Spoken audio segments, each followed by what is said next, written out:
that's an approach we take at Creative Land Strategies, is to go start with the people, do everything we can to make our project seem like their idea, and have the citizens push our projects through. And we found that to be the most successful way. Welcome to the Real Estate Pros Show, where we interview real estate investing professionals from coast to coast, as well as the service providers that serve the real estate investing industry. Our goal is simple: share what's working now to help you improve and scale your business to the next level and meet the pros that can help you get there. Real Estate Pros is powered by Investor Fuel, America's leader in helping real estate investors and professionals build the business you need to live the life you've always dreamed of. Let's start today's show. Property insurance for real estate investors doesn't have to be difficult, but it does need to be there to protect you when you need it. MyInvestorInsurance.com not only provides insurance at 15 to 30% cheaper than traditional agencies, it's built specifically for real estate investors like you.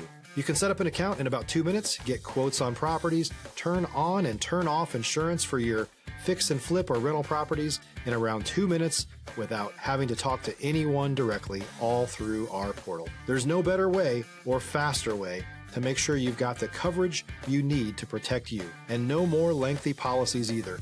Once you're set up, you're billed monthly and prorated by the day for however long your policy is active. It's powered by MSI, the third largest independent MGA, with 1.5 million customers and more than $1 billion in cumulative premiums written. Get set up today in about 2 minutes at myinvestorinsurance.com/fuel. Hey folks, welcome back to the show. Today's guest is based in Damascus, Virginia, and runs Creative Land Strategies, a real estate development consulting firm that helps developers get into their first projects. He also recently launched a real estate development course. Please welcome Drew Overton. Drew, welcome to the show. Hey, thank you. Glad to be here. It's great to have you. We were talking a bit before hopping on here about how you got into the real estate world, the real estate space, and it was an interesting journey that involved cell towers. Yeah, correct. Right after law school, I found a position in Chicago with a small development firm and that focused on wireless industry as well as medical industry. And I drew the short straw and ended up on a project in Cleveland, Ohio, where they just gave me a credit card and said, get an office and hire a staff. So that's what I did. And it ended up being a very successful program for us. We did 117 sites, 4 months ahead of schedule, and 17 million under budget. I think a lot of people, when they hear a success story like that, may think, well, you were destined for real estate. Did you know at any point in time up to this point that you were going to be a real estate guy? Or was this something new? Not at all. I actually chose the law school I went to in Chicago, which is now the University of Illinois at Chicago. At the time, it was the John Marshall Law School. And because it had the highest rated intellectual property program, or second highest rated in the country at the time. And then I took a patent class in law school and quickly realized I would fail miserably intellectual property. And so I fell into real estate. And, you get into something and opportunities come your way, you tend to stay with it. So starting from scratch to do something else it's not always inspiring. And, I had dreams of, producing films and directing and these types of things. Yeah. But unfortunately, I had no talent for that. You need that. Which is challenging. I didn't have the money for that, and which is also challenging. So I thought, well, let me stick with this so I can pay my bills and I can kind of move forward with life. And I've enjoyed it. It's actually gotten more enjoyable as time's gone on, and the clients have changed. Initially, my clients were Fortune 500, Fortune 200 companies, even outside of the wireless, as we got into working with gas stations and out-of-home advertising, which is billboards essentially. All of that paid really well, but it really started to become more fun as we worked with. Stop living on an island and join the #1 mastermind in America for professional real estate investors. Investor Fuel is a community of hundreds of the nation's top investors working together to build stronger businesses and better lives. In addition to the amazing community of real estate investors acting as a board of advisors for one another, Investor Fuel members have access to 100% funding on purchase and repairs for our members only, a health insurance program, and benefits and discounts that more than pays for the membership of most of our members, meaning it's actually costing you money to not be a member of Investor Fuel. If you're looking to scale your business and build a business that allows you to live the life of your dreams, please visit investorfuel.com today and book a call with our team. Smaller developers. It first started at a zoning hearing in Long Island, New York, Suffolk County. One of the most difficult places, and that's really where Creative Land Strategies got its start, was in Suffolk County and Nassau County on Long Island. So two of the most difficult areas to develop anything. Yeah, it sounds like it. Yeah, the zoning hearings would be people fighting over like 2 inches of fence height. And you're just... shaking your head. Yeah, because it's like, I mean, this is what you're mad about. So zoning attorneys on Long Island did really well because everybody fought about everything. But I tell a story of working on a site in the middle of Long Island, but Suffolk County, and the electeds is what we call them. So the council person from that district, we always go in and meet with them first before we bring a project forward. And I'm not going to give you the time frame for this, but they wanted money, not flat out, in their pocket money, but they wanted basically a large amount of money to push this through. And that was simply something that we couldn't do. Yeah. Ethically, but it's common on Long Island. People get arrested there a lot. So what we did to kind of turn the tables on that is we went and met with the civic associations that surrounded this particular site. And we said, this is what we want to do. What do you think? Right? How do you feel about this? What would make this better? What would make this more palatable? After a few meetings and talking, and, the head of the civic association met with, them, and then I went and did a presentation for them. And at the end of the day, they needed help with a baseball park to clean it up and put some more garbage cans, things like that. And then they wanted a gazebo. As you do, yeah. Yeah, as one might, but it was an interesting choice of where they wanted it, which was in basically in a Home Depot parking lot, like up towards the road, and they wanted a water feature. We went into Home Depot and said, what's it cost for a gazebo?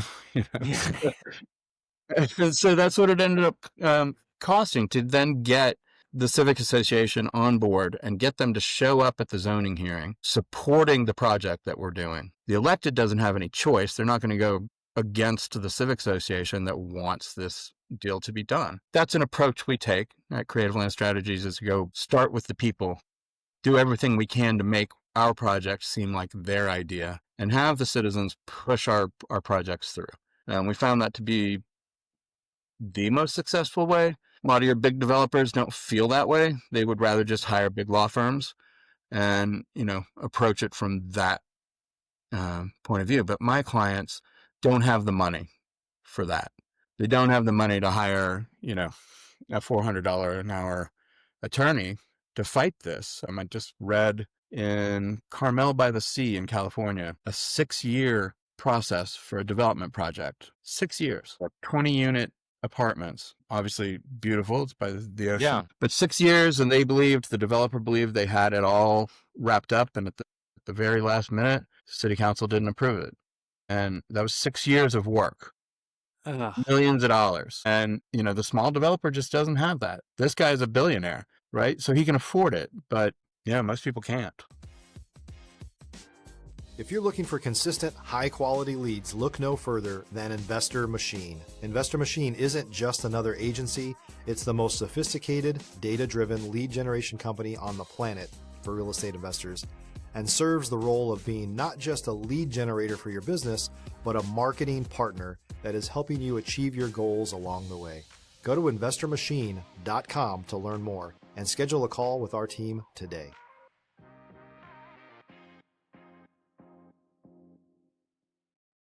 The small developer, I think, when people who may not be in the space think about small developer, they think, well, how small could a developer be? If you're building out a subdivision, it's not like you're exactly, rubbing two pennies together. You must have some large nest egg to be building out a subdivision. If you can, Drew, paint a picture for us of what would it be like, or someone who may potentially be that first-time developer. What are they looking at? What's kind of their day-to-day like? What is the information that they're playing with, and what is the information also that they don't have that they're coming to you for? Yeah, those are good questions. I will give an example of a client of ours that she's based in California. She has a person of means, but to develop in California, you need a lot of money. So, and she's looking at investing around $1 million.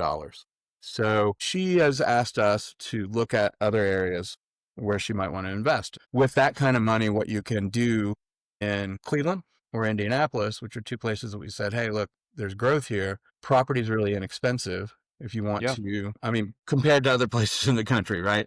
So it's affordable. And what you can do with $1 million there is a lot, right? So if you wanted to buy, for instance, vacant property and, scale it, start with, you're going to build a townhouse or you're going to build multifamily there, pre-sale, things like that. For $1 million, I mean, right now you're looking, even where I am currently in Southwest Virginia, just to do a renovation, your costs are $250 a square foot. Yep. And we are rural Virginia right now.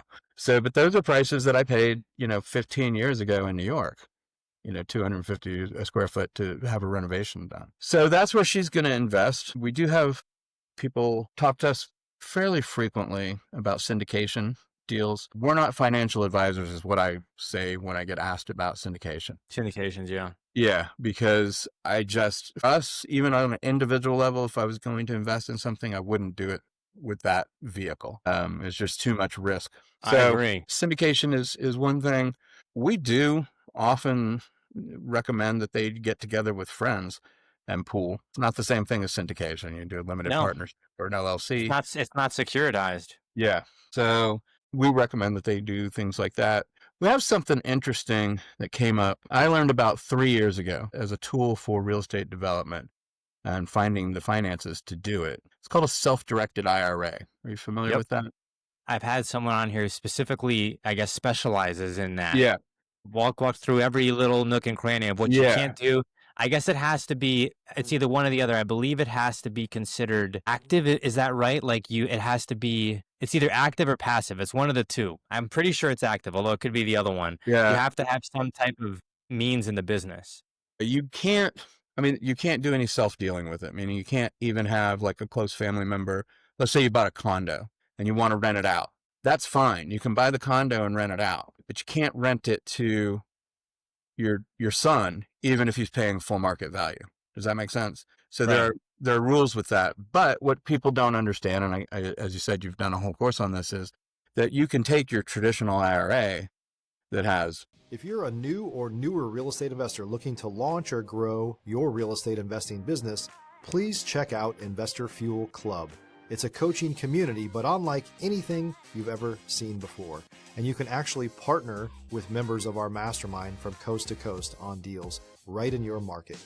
There's no better opportunity to build a consistent business than to literally partner with pros to help you avoid costly mistakes, avoid the need for capital to do deals, and help you eliminate your fears as you're starting your business.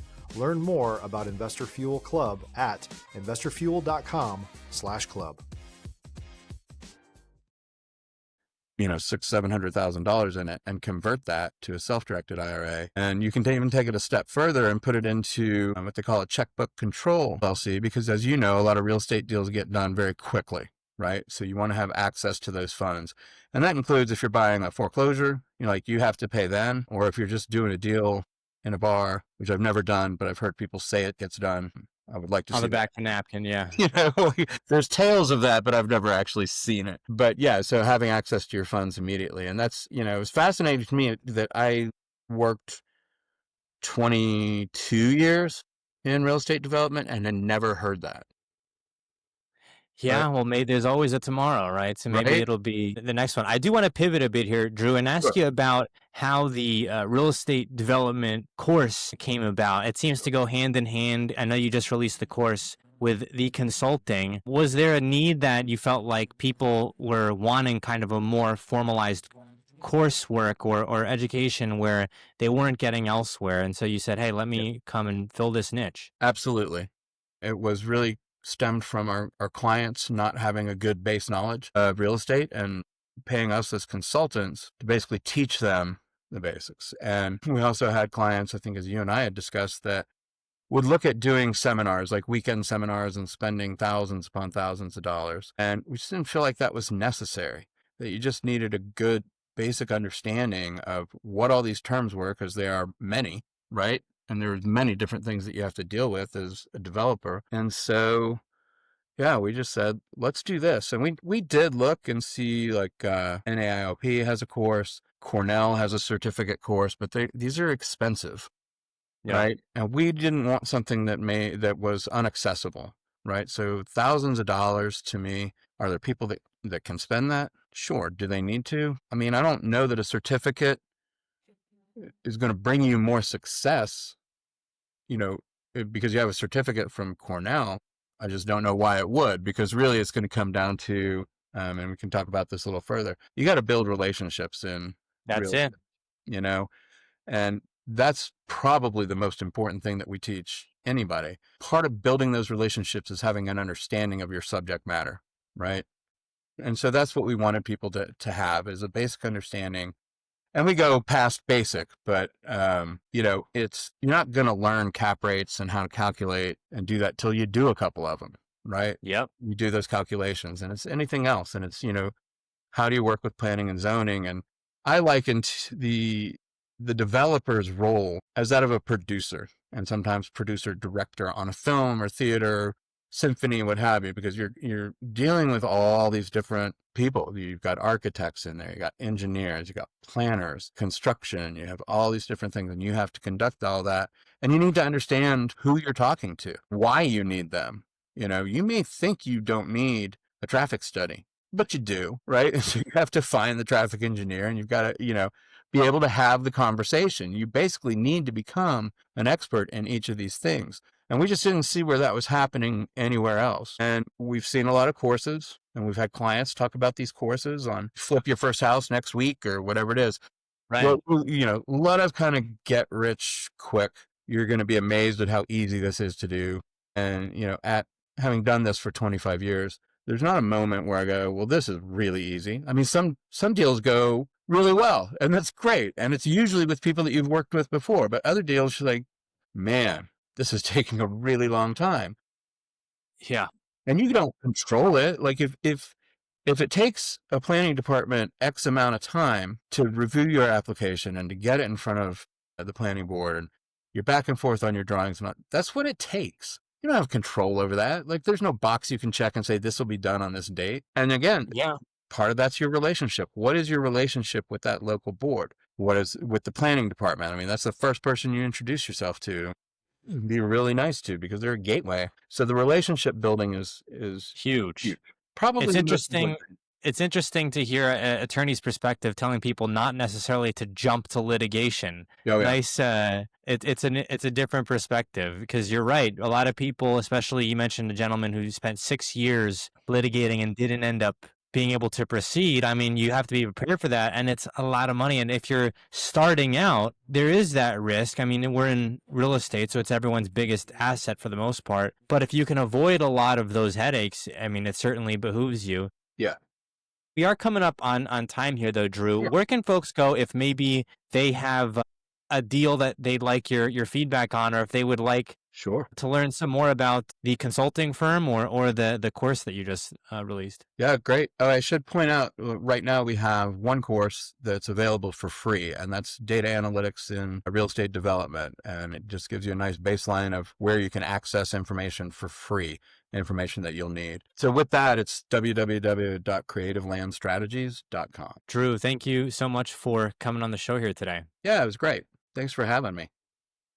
Thanks for joining us for today's Real Estate Pros Show. You can learn more about the amazing benefits of the Investor Fuel Mastermind community, including surrounding yourself with hundreds of other rock stars, 100% financing for your deals, and members-only discounts from vendors you're likely already using that, as a member of Investor Fuel, will save you more than the cost of your membership. Visit investorfuel.com to learn more. If you're interested in joining us as a guest of this show, please visit investorfuel.com/pros to apply. You can also check the show notes for access to free resources, how to get access to world-class lead generation, and much more. Don't forget to subscribe so you never miss another episode. Have a great day. We'll see you on the next show.